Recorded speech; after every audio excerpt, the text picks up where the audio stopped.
Hi partners, last వీడియోలో మనం personal loan ని మ్యాక్ఫిస్ సిఆర్ఎం లో ఎలా యాడ్ చేయాలో నేర్చుకున్నాం. నౌ ఈ వీడియో ద్వారా హోమ్ లోన్ ని ఎలా మ్యాక్ఫిస్ సిఆర్ఎం లో యాడ్ చేయాలో నేర్చుకుందాం. ముందుగా మనం చేయాల్సిన వర్క్ ఏంటి? macfis.in ని లాగిన్ చేయాలి. సో macfis.in ని లాగిన్ చేయాలి అంటే చాలా సింపుల్. MCFES macfis.in అనేసి మనం గూగుల్ ద్వారా సెర్చ్ అనేది చేయాలి. సో వన్స్ మనం మ్యాక్ఫిస్ ద్వారా గూగుల్ని సెర్చ్ చేసిన తర్వాత మనకు ఇక్కడ పైన రైట్ సైడ్ కార్నర్ లో లాగిన్ అనేసి మీకు కనిపించడం జరుగుతుంది. యాక్చువల్గా నాకు ఇక్కడ మై ప్యానల్ అని కనిపిస్తుంది బికాస్ నేను ఆల్రెడీ లాగిన్ చేశాను కాబట్టి, బట్ మీకు ఇక్కడ లాగిన్ అనేసి కనిపిస్తూ ఉంటుంది అనమాట. సో ఇప్పుడు మీరు చేయాల్సిన వర్క్ ఏంటి అంటే చాలా సింపుల్. సో జస్ట్ లాగిన్ పైన క్లిక్ చేయాలి. సో లాగిన్ పైన క్లిక్ చేసిన తర్వాత మీరు చేయాల్సిన నెక్స్ట్ స్టెప్ వచ్చేసరికి లోన్స్. సో ఇప్పుడు క్లయింట్కి హోమ్ లోన్ కావాలి అనేసి మీ దగ్గరికి రావడం జరిగింది. సో ఆ హోమ్ లోన్ యొక్క డీటెయిల్స్ని మనం ఎక్కడ అప్లోడ్ చేయాలి అనేసి మీ దగ్గర క్వశ్చన్ ఉంది. సో ఈ క్వశ్చన్కి చాలా సింపుల్ ఆన్సర్ అనమాట. వన్స్ మనం సిఆర్ఎం పేజ్ని లాగిన్ చేసుకున్న తర్వాత left side promotion option down సైడ్లో మనకు లోన్స్ అనే ఆప్షన్ కనిపిస్తూ ఉంటుంది. సో ఇక్కడ ఈ లోన్స్ అనే ఆప్షన్లో జస్ట్ మనం చేయాల్సిన వర్క్ ఏంటి అంటే అప్లై పైన క్లిక్ చేయాలి. ఇలా మనం అప్లై పైన క్లిక్ చేసిన తర్వాత యాజ్ యూజువల్గా మనకు 3 కేటగిరీస్ అనేసి కనిపిస్తూ ఉంటాయి: salaried, business owner, company person. So నా మన క్లయింట్ కనుక సాలరీడ్ పర్సన్ అయి ఉండి అతను హోమ్ లోన్ తీసుకోవాలి అనుకుంటే జస్ట్ మనము సాలరీడ్ ఆప్షన్ పైన క్లిక్ చేసుకోవాలి. సో ఇలా సాలరీడ్ ఆప్షన్ పైన క్లిక్ చేసుకున్న తర్వాత ఇక్కడ మనకు డిఫరెంట్ టైప్ ఆఫ్ అన్ని ఆప్షన్స్ అన్ని కూడా కనిపిస్తూ ఉంటాయి, లోన్ ఆప్షన్స్. సో ఇక్కడ personal loan, home loan, loan against property, car loan, అలానే ఓల్డ్ కార్ లోన్ అనేసి కనిపిస్తూ ఉంది. సో ఇప్పుడు మనం చేయాల్సిన వర్క్ ఏంటి?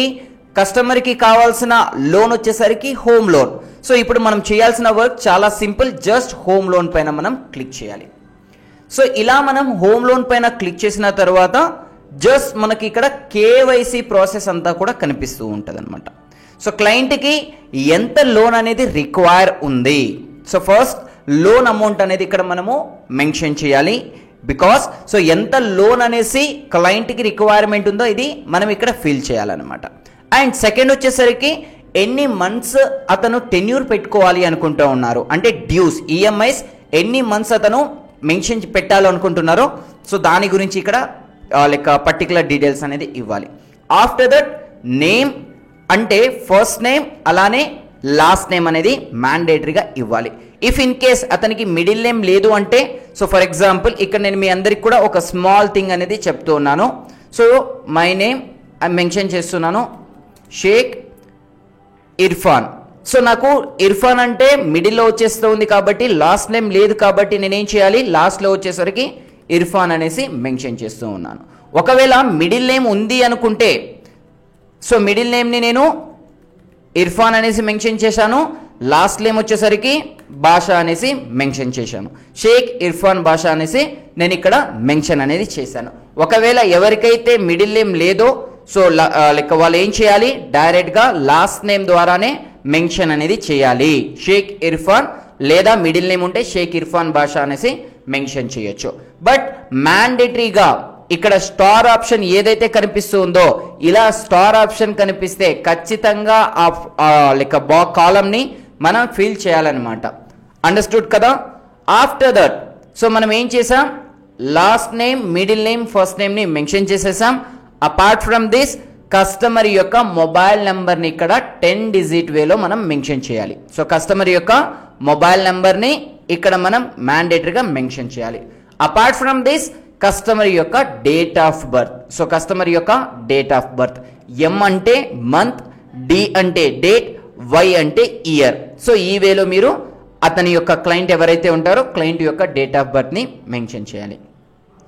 And apart from this customer యొక్క ఈమెయిల్ ఐడి. సో ఇప్పుడు కరెంట్లీ ఏదైతే యూజ్ చేస్తూ ఉన్నారో ఆ యొక్క ఈమెయిల్ ఐడి అనేది ఇక్కడ మెన్షన్ చేయాలన్నమాట. వన్స్ ఈమెయిల్ ఐడిని మెన్షన్ చేసిన తర్వాత క్లయింట్ యొక్క పాన్ కార్డ్ నంబర్ని ఇక్కడ మెన్షన్ చేయాలి. క్లయింట్ యొక్క pan card number.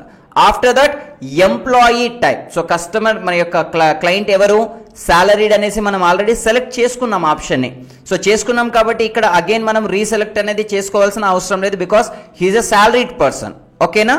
And apart from this ఇతను శాలరీడ్ కాబట్టి ఇక్కడ మనం ఏం చేయాలి, అతను ఎక్కడ శాలరీ తీసుకుంటూ ఉన్నారు, ఏ కంపెనీ ద్వారా అతను శాలరీ తీసుకుంటూ ఉన్నారో ఆ కంపెనీ నేమ్ అనేది మెన్షన్ చేయాలి. వన్స్ కంపెనీ నేమ్ మెన్షన్ చేసిన తర్వాత అతను ఎలాంటి కేటగిరీలో ఉన్న కంపెనీలో వర్క్ చేస్తూ ఉన్నారు అనేసి మనం సెలెక్ట్ చేసుకోవాలన్నమాట. సో అలా సెలెక్ట్ చేయడానికి మనం ఏం చేయాలి, జస్ట్ ఈ సెలెక్ట్ ఆప్షన్ని క్లిక్ చేసి అతను ప్రైవేట్ లిమిటెడ్ కంపెనీలో వర్క్ చేస్తూ ఉన్నారా, లేదా పబ్లిక్ లిమిటెడ్ కంపెనీలో వర్క్ చేస్తున్నారా, 1 కంపెనీలో వర్క్ చేస్తున్నారా, జాయింట్ కంపెనీలో వర్క్ చేస్తున్నారా, పార్ట్నర్షిప్ ద్వారా అతను వర్క్ చేస్తున్నారా అనేసి ఇక్కడ సెలెక్ట్ చేసుకోవాలి. I will go with private limited అనేసి నేను పెట్టాను ఇక్కడ. సో కస్టమర్ని మీరు అడిగితే కస్టమరే చెప్పడం జరుగుతుంది అనమాట, వాళ్ళు ఏ సెక్టర్ ఏ కేటగిరీలో ఉన్న కంపెనీలో వర్క్ చేస్తూ ఉన్నారు అనేసి. And apart from this annual income in the sense అతనికి 12 months గాను ఎంత శాలరీ వస్తూ ఉంది అనే టోటల్ని బట్టి మనం ఇక్కడ యాన్యువల్ అనేది ఇవ్వాలన్నమాట. So if in case 2.4 LPA 3 LPA 5 LPA ఇలా ఉంటుంది కదా, సో దానికి సంబంధించిన యాన్యువల్ అమౌంట్ అనేది ఇక్కడ మెన్షన్ చేయాలి.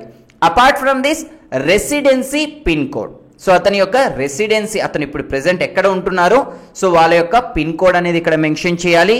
Apart from this so customer యొక్క ఆఫీస్ పిన్ కోడ్ కూడా ఇక్కడ మెన్షన్ అనేది చేయాలి.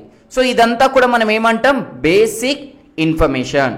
So basic information and KYC process కూడా అంటాం అనమాట. సో బేసిక్ కేవైసీ అంటాం. కేవైసీ అంటే ఏంటి, నౌన్ యువర్ కస్టమర్. సో మనం కస్టమర్ గురించి తెలుసుకుంటూ ఉన్నాం, ఎంత లోన్ రిక్వైర్మెంట్ ఉంది, ఎక్కడ వర్క్ చేస్తున్నారు, ఎంత యాన్యువల్ ప్యాకేజ్ ఉంది, అతని ఏజ్ ఎంత, డేట్ ఆఫ్ బర్త్ ఏంటి అనేసి ఇవన్నీ కూడా మనం ఇక్కడ కేవైసీ ప్రాసెస్లో తెలుసుకున్నాం. వన్స్ కేవైసీ ప్రాసెస్లో మనం తెలుసుకున్న తర్వాత నెక్స్ట్ మనకు ప్రాసెస్ ఏంటి, డాక్యుమెంట్స్ని అప్లోడ్ చేయాలి. సో డాక్యుమెంట్స్ని అప్లోడ్ చేయాలి అంటే సో సింపుల్, జస్ట్ రైట్ సైడ్లో అవైలబుల్ డాక్యుమెంట్స్ పైనకి వెళ్ళిపోవాలన్నమాట. రైట్ సైడ్లో ఉన్న అవైలబుల్ డాక్యుమెంట్స్ అన్ని అనేసి మనం ఇక్కడ క్లిక్ చేయాలి. సో ఇక్కడ చాలా వరకు మీరు కన్ఫ్యూజ్ అయ్యే ఛాన్సెస్ ఉంటాయి.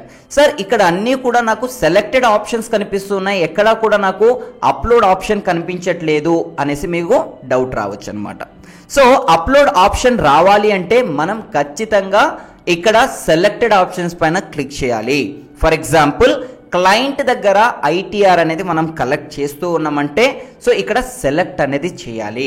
అప్పుడు మాత్రమే ఇక్కడికి సంబంధించి ఐటీఆర్కి సంబంధించిన ఆప్షన్ అనేది మనకు ఓపెన్ అవ్వడం జరుగుతుంది.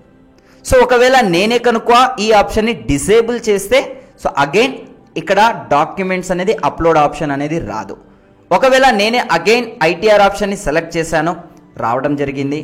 ఓటర్ ఐడిని సెలెక్ట్ చేశాను, రావడం జరిగింది. పాస్పోర్ట్ని ఇక్కడ నేను అప్లై చేశాను, సో పాస్పోర్ట్ కూడా రావడం జరిగింది. అలానే డ్రైవింగ్ లైసెన్స్ ఆప్షన్ని కూడా నేను సెలెక్ట్ చేశాను, ఇక్కడ రావడం జరిగింది. ఓకేనా. సో పర్టికులర్గా ఇక్కడ ఏం చెప్పానంటే ఏవైతే మనం సెలెక్ట్ చేసుకుంటూ ఉన్నామో ఆ డాక్యుమెంట్స్ మాత్రమే ఇక్కడ కనిపిస్తాయి.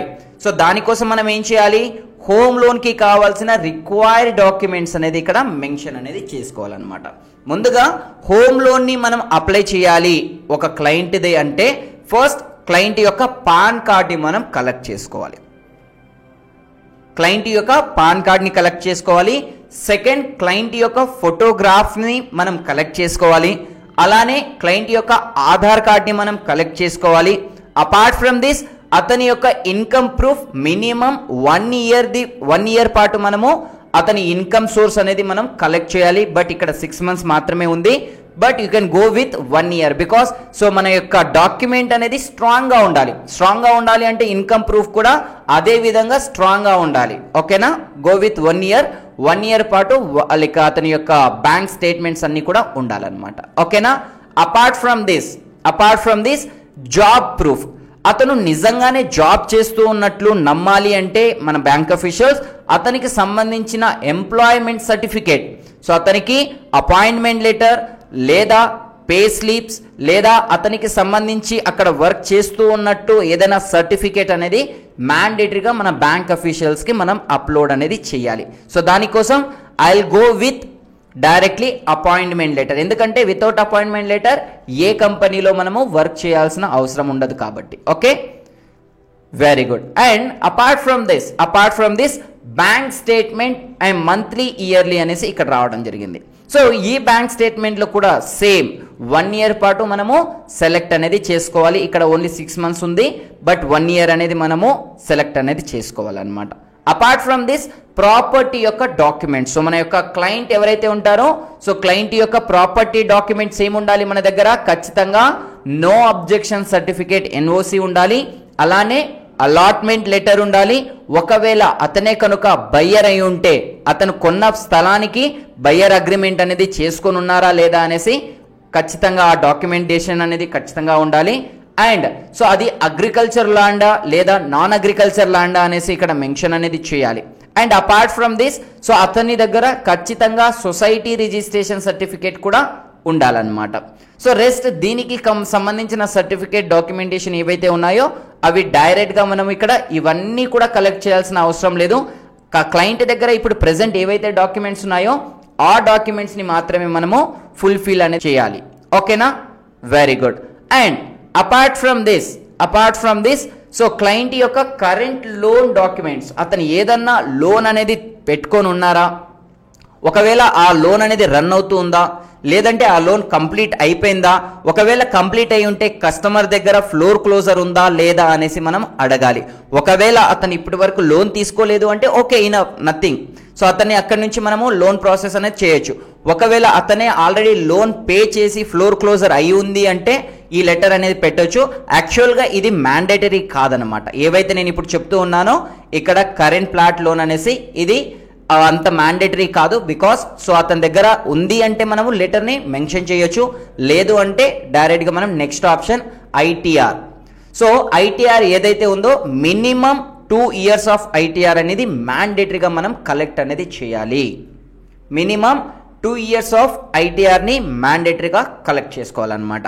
అండ్ అపార్ట్ ఫ్రమ్ దిస్ ఒకవేళ మన యొక్క ఎవరైతే క్లయింట్స్ ఉన్నారో ఆ యొక్క క్లయింట్ గవర్నమెంట్ అఫీషియల్ అయి ఉంటే, గవర్నమెంట్ సర్వెంట్ అయి ఉంటే అతనే కనుక CRPF, నేవీ, ఆర్మీ అండ్ ఏదైనా డిఫెన్స్లో వర్క్ చేస్తూ ఉన్నట్లయితే అతని దగ్గర నుంచి మనం ఏం చేయాలి, ఆఫీస్ ID కార్డ్ అనేది తీసుకోవాలి. Office ID card. And apart from this అతని యొక్క సర్వీస్ సర్టిఫికేట్ని కూడా తీసుకోవచ్చు అనమాట. సర్వీస్ సర్టిఫికేట్ లేదా అతని యొక్క ఐడిని మనం తీసుకొని కాపీ చేసి మనం డాక్యుమెంటేషన్లో అప్లోడ్ అనేది చేయాలన్నమాట. And after that additional documents వచ్చేసరికి ఓటర్ ID, డ్రైవింగ్ లైసెన్స్. ఇవి మ్యాండేటరీ కాదు, అడిషనల్గా మనం పెట్టాలి అనుకుంటే పెట్టొచ్చు అనమాట. ఇది మ్యాండేటరీ అనేది కాదనమాట. సో ఇప్పటి వరకు ఏవైతే నేను డాక్యుమెంట్ సెలెక్ట్ చేసుకున్నానో సో ఈ ఆల్ డాక్యుమెంట్కి సంబంధించిన ఏవైతే అప్లోడ్ ఉందో ఇక్కడ మనకు డాక్యుమెంటేషన్ అనేది కనిపిస్తుంది అప్లోడ్ చేయాల్సింది. ఇక్కడ చూడండి, అప్లోడ్ సెలెక్టెడ్ డాక్యుమెంట్స్. సో మనం ఏదైతే డాక్యుమెంట్ని సెలెక్ట్ చేసుకున్నామో అవన్నీ కూడా ఇక్కడ మనకు కనిపిస్తూ ఉన్నాయి. అలాంటప్పుడు మనం ఏం చేయాలి, చాలా సింపుల్ అనమాట. మనం డాక్యుమెంట్ని ఎలా అప్లోడ్ చేయాలి అంటే జస్ట్ సో ఇక్కడ పాన్ కార్డ్ అని కనిపిస్తుందా, pan card, photo colour, Aadhaar card అని కనిపిస్తుంది కదా, చాలా సింపుల్ అనమాట. సో మనం చేయాల్సిన వర్క్ ఏంటి అంటే జస్ట్ చూస్ ఫైల్ పైన మనం క్లిక్ చేయాలి. సో ఈ ఫైల్ అని కనిపిస్తుంది కదా చూస్ అనేసి, సో ఈ చూస్ ఫైల్ పైన మనం క్లిక్ చేస్తే చాలన్నమాట. సో ఇక్కడ మనకు డైరెక్ట్గా ఒక ఆప్షన్ అనేది ఓపెన్ అవ్వడం జరుగుతుంది, సెలెక్ట్ ఫైల్ అనేసి. సో ఇక్కడ మన యొక్క ఫైల్స్ ఏవైతే మనము కస్టమర్ దగ్గర నుంచి తీసుకొని ఉన్నామో PDF ఫార్మేట్లో అన్ని డాక్యుమెంట్స్ ఇక్కడ కనిపించడం జరుగుతుంది. సో ఇక్కడ పర్టికులర్గా ఏవైతే పాన్ కార్డ్ ఆప్షన్ ఉందో సో ఆ పాన్ కార్డ్ ఆప్షన్ క్లిక్ చేయాలి. ఆఫ్టర్ దట్ ఆ డాక్యుమెంటేషన్ని ఇక్కడ మనం సెలెక్ట్ చేసుకోవాలి. చాలా సింపుల్. సో ఇలా సెలెక్ట్ చేసుకొని ఈవెందో సాలరీ స్లిప్ కావచ్చు, అపాయింట్మెంట్ లెటర్ కావచ్చు, బ్యాంక్ స్టేట్మెంట్ కావచ్చు, ప్రతి దానికి కూడా సేమ్ వర్క్ మాత్రమే. సేమ్ జస్ట్ చూస్ చేసుకోవాలి, ఫైల్ని సెలెక్ట్ చేసుకోవాలి, అప్లోడ్ చేసేయాలి. జస్ట్ సెలెక్ట్ చేసుకోవాలి, చూస్ చేసుకోవాలి, అప్లోడ్ చేసుకోవాలి, అంతే. సో ఇదంతా కూడా మనము ఇలా సెలెక్టెడ్ డాక్యుమెంట్స్ అన్ని కూడా ఫుల్ఫిల్ చేసుకున్న తర్వాత ఫైనల్గా మనం చేయాల్సిన వర్క్ ఏంటి అంటే సబ్మిట్. సో ఇలా సబ్మిట్ చేసిన డేటా మనకి ఎక్కడికి వెళ్తుంది, బ్యాక్ ఎండ్ డిపార్ట్మెంట్కి రిసీవ్ అవ్వడం జరుగుతుంది. గోయింగ్ ఫార్వర్డ్ ఫర్దర్గా ఏదైతే వర్క్ ఉంటుందో అదంతా కూడా మన బ్యాక్ ఎండ్ డిపార్ట్మెంట్ వాళ్ళు చూసుకుంటారు అనమాట. ఐ హోప్ ఈ వీడియో ద్వారా మీరందరూ కూడా హోమ్ లోన్ ని ఎలా అప్లై చేయాలో నేర్చుకున్నారు కాబట్టి ఇక నెక్స్ట్ వీడియోలో ఈ యోజనకు సంబంధించిన PMEGP, Mudra loan, MSME loan ని ఎలా అప్లై చేయాలో తెలుసుకుందాం. All the very best. Have a nice day. By bye guys.